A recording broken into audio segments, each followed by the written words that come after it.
Hello guys, welcome to DT explained. आज हम Lucky Bhaskar movie को एक्सप्लेन करने वाले हैं। कहानी की शुरुआत होती है 1989 की बॉम्बे से। यहाँ पर भास्कर कुमार सुबह सुबह जॉगिंग कर रहा होता है। जॉगिंग करके भास्कर दूध लेने एक दुकान पर जाता है। जब वो दूध लेकर आ रहा होता है तभी कुछ सीबीआई ऑफिसर्स भास्कर को पकड़ के मगधा बैंक में ले जाते हैं, जहाँ पर भास्कर काम किया करता था। सीबीआई ऑफिसर्स भास्कर की बैंक डिटेल्स निकालते हैं। भास्कर के बैंक डिटेल्स को देखकर सीबीआई ऑफिसर्स शॉक जाते हैं, क्योंकि भास्कर के बैंक अकाउंट में 100 करोड़ थे। आखिरकार एक मामूली बैंक एम्प्लॉय के अकाउंट में 100 करोड़ कहां से आए। इसके बाद कहानी फ्लैशबैक में चली जाती है। यहाँ पर हम देखते हैं भास्कर मगधा बैंक में कैशियर का काम किया करते हैं। भास्कर एक ईमानदार एम्प्लॉय होता है। वो अपना काम एकदम निष्ठा से करता है। बैंक में भास्कर का एक दोस्त भी होता है, उसका नाम सांबा है और वो इसी बैंक में पियोन का काम करता है। भास्कर को बहुत कम सैलरी मिलती थी, इसलिए वो बैंक के बाहर टेबल लगाकर लोगों का छोटा मोटा काम करता था, जिससे उसको थोड़े बहुत पैसे भी मिलते थे। फिर एक दिन भास्कर के पास एंथनी नाम का एक आदमी आता है 2 लाख रुपए की लोन के लिए, लेकिन एंथनी का सिविल बहुत खराब था, इसलिए भास्कर लोन देने से मना कर देता है। इसके बाद हम भास्कर की परिवार को देखते हैं। यहाँ पे हम भास्कर के फादर को देखते हैं। भास्कर के फादर एक ईमानदार अकाउंटेंट थे, लेकिन अब वो बोलना छोड़ दिया है। फिर भास्कर की वाइफ सुमति और उसके बेटे को देखते हैं। इसके कुछ दिन बाद भास्कर की वाइफ सुमति अपने भाई के बेटे की बर्थडे पार्टी में जाती है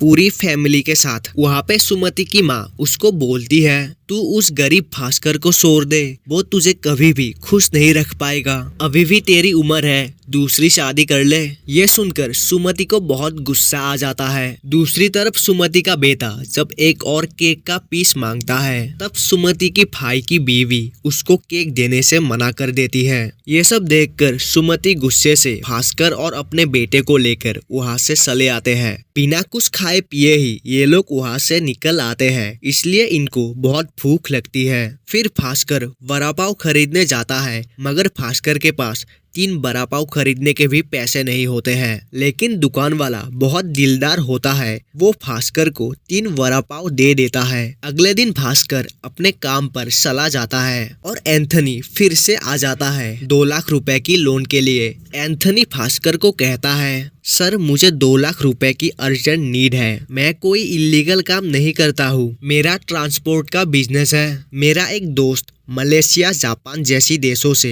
ब्रांडेड टीवीज को इंडिया में लाने वाला है, जिसका इंडिया में प्राइस बहुत ज्यादा है। मैं आपको इस डील का 10% दूंगा। लेकिन फिर भी भास्कर अपना ईमानदारी दिखाते हुए लोन देने से मना कर देता है। दूसरे दिन जब भास्कर ऑफिस पहुंचता है, तब उसको मालूम पड़ता है भास्कर की जगह किसी और को ही प्रमोशन मिल गया है। ये देखकर भास्कर टूट जाता है और भास्कर फिर से अपने काम पर लग जाता है। इसके कुछ टाइम बाद भास्कर एंथनी को एक कैफे में बुला लेता है और उसको 2 लाख रुपए दे देता है। ये पैसा असल में भास्कर ने बैंक से चुपके से लाया होता है। इसके बदले भास्कर एंथनी से 20% की मांग करता है और एंथनी मान भी जाता है। अभी एंथनी जल्दी से सांबा को लेके ट्रांसपोर्ट ऑफिस में चला जाता है। फिर 2 लाख रुपए दे के उन सारे टीवीज को ले लेता है। इसके बदले एंथनी को एक अच्छा मुनाफा होता है। एंथनी भास्कर और सांबा का हिस्सा दे देता है। फिर ये सभी मिलकर पार्टी करते हैं। पैसे को देखकर भास्कर के मन में भी लालच आ जाता है। अभी भास्कर हर बार बैंक का पैसा लेके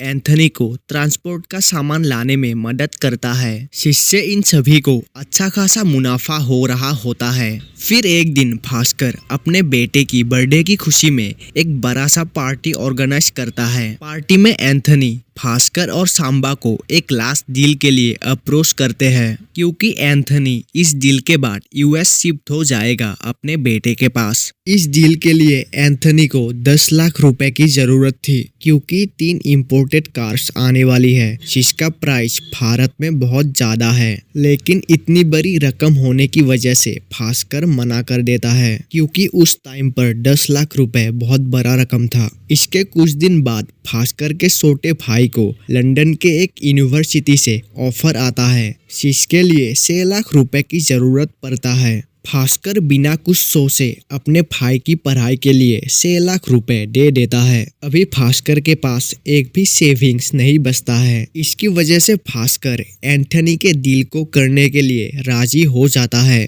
दूसरे दिन भास्कर सबसे पहले बैंक में चला जाता है और चालाकी से एक बड़ी सूटकेस में 10 लाख रुपए ले आता है। ये जितने भी पैसे भास्कर बैंक से लाया होता है वो दूसरे दिन मुनाफा हुए पैसों से बैंक में जमा भी कर देता है। अभी 10 लाख रुपए लेके भास्कर सीधा एंथनी के पास चला जाता है। लेकिन यहाँ पर एक बुरी खबर होती है।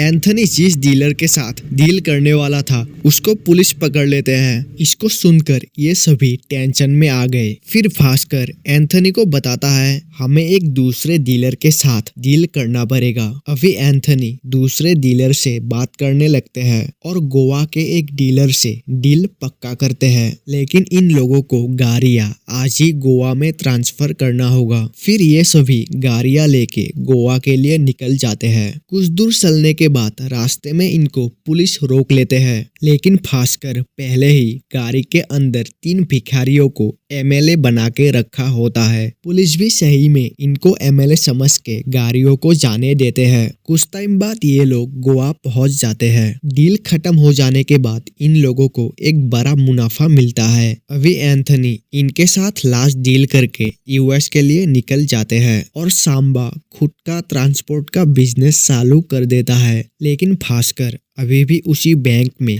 काम कर रहा होता है। इसके कुछ दिन बाद बैंक ऑफिशियल्स भास्कर की काम को देखते हुए उसको प्रमोशन दे देता है। प्रमोशन के बाद भास्कर बहुत खुश हो जाता है और सब कुछ अच्छे से चल रहा होता है। अभी कहानी में एंट्री होती है हर्षद मेहता की, जिसको मूवी के अंदर हर्षा मेहरा बोला गया है। Harsha Mehra bank to bank deal किया करते थे। वो करोड़ों का लोन लिया करता था। हर्षा मेहरा बैंक का पैसा स्टॉक मार्केट में लगा के बहुत प्रॉफिट कमाया करता था। एक दिन हर्षा मेहरा का आदमी लोन के लिए भास्कर के पास आते हैं। भास्कर जब हर्षा मेहरा के बीआर चेक करते हैं तब उसको पता लग जाता है कि कुछ उल्टा हो रहा है और वो लोन अप्रूव करने से मना कर देता है। बीआर मतलब बैंक रिसिप्ट। अभी भास्कर सीधा कटारी बैंक में पहुंच जाता है क्योंकि कटारी बैंक ही मगधा बैंक के साथ लिंक है और ये बैंक मिलके ही हर्षा मेहरा को करोड़ों का लोन दिया करता था।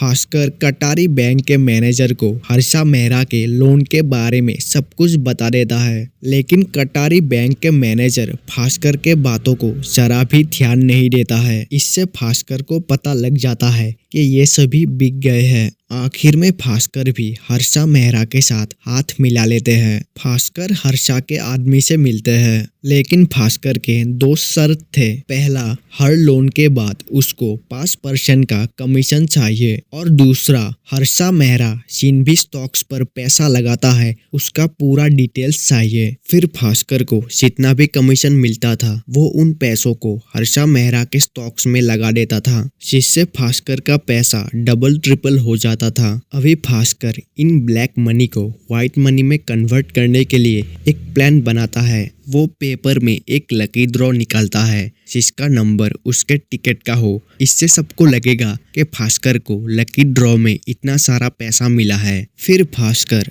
अपने वाइफ के नाम पर एक कुकिंग कंपनी खोल लेता है। इस कंपनी के जरिए भास्कर हवाला के थ्रू अपने ब्लैक मनी को व्हाइट कर लेता है। भास्कर राजा की तरह लाइफ जीने लगते हैं। फिर एक दिन भास्कर के बैंक में कटारी बैंक के मैनेजर आते हैं अपने वाइफ की अकाउंट खोलने के लिए। भास्कर के टेबल पर हर्षा मेहरा के बीआर्स पड़े होते हैं। जब कटारी बैंक के मैनेजर उन बीआर्स को देखते हैं तब उसकी पसीने सूख जाते हैं क्योंकि इन बीआर्स को कटारी बैंक ने कभी अप्रूव ही नहीं किया था। ये सभी बीआर्स फेक होते हैं। इसको सुनकर भास्कर के भी पसीने निकल आते हैं। तभी कटारी बैंक के मैनेजर वहाँ पर गिर जाते हैं और हार्ट अटैक की वजह से उसकी वहाँ पर ही मौत हो जाती है। अभी भास्कर ने ठान लिया था कि वो अब से कभी भी हर्षा मेहरा को लोन नहीं देगा और पुराने लोन्स को क्लियर करेगा। फिर एक दिन जीएम सर भास्कर को अपने ऑफिस में बुलाकर कहते हैं, तुम हर्षा के लोन्स क्यों पास नहीं कर रहे? वो हमारा पुराना क्लाइंट है। तब भास्कर बोलता है, सर अभी तक लोन्स का अमाउंट बहुत ज्यादा बढ़ गया है और अभी तक हर्षा ने जितने भी बीआरस दिए हैं वो सभी फेक है। सॉरी सर, ये सब मैं अभी और नहीं कर सकता। तभी भास्कर अपने जेब से रेजिग्नेशन लेटर सीएम सर को दे के बैंक से निकल आता है। अभी हम प्रेजेंट की कहानी देखते हैं, जहाँ पे सीबीआई ऑफिसर भास्कर से पूछताछ कर रहा होता है। सीबीआई ऑफिसर भास्कर को कहता है, अभी तुम्हारी बैंक अकाउंट में 100 करोड़ है। हालांकि ये पैसे अभी व्हाइट है, लेकिन तुमने कैसे इन ब्लैक मनी को व्हाइट मनी में कन्वर्ट किया है मुझे सब पता है। मैं चाहूँ तो तुम्हें अभी अंदर कर सकता हूँ। अभी तुम्हारे पास एक ही रास्ता है, ये जो 100 करोड़ तुम्हारे अकाउंट में है उसको मगधा बैंक में ट्रांसफर कर दो ताकि हर्षा मेहरा का लोन क्लियर हो जाए। यहाँ पर भास्कर को पता लग जाता है कि सीबीआई ऑफिसर और जीएम सर हर्षा मेहरा के ही आदमी है। अभी भास्कर के पास कोई उपाय नहीं बचा है, उसको मजबूरन 100 करोड़ बैंक में ट्रांसफर करना पड़ा। पैसा मिलने के बाद सभी खुश हो जाते हैं, लेकिन कहानी में ट्विस्ट अब आता है। भास्कर ने जो 100 करोड़ बैंक को दिया था, असल में भास्कर के अकाउंट में तब 100 करोड़ थे ही नहीं, उसने पहले ही पैसों को निकाल लिया था। भास्कर ने चालाकी से कंप्यूटर के सेटिंग्स को बदल लिया था, जिससे उसके अकाउंट में 100 करोड़ दिखा रहा था। अभी भास्कर जल्दी से एंथनी को कॉल करके यूएस में एक होटल खरीद लेता है और भास्कर अपनी पूरी फैमिली को लेके यूएस में सेटल हो जाता है। भास्कर को यूएस जाने का आइडिया उसके फादर ने ही दिया था। इधर हर्षा मेहरा का स्कैम बाहर आ जाता है और सभी जेल में चले जाते हैं। यहाँ पर ही मूवी का डी एंड हो जाता है।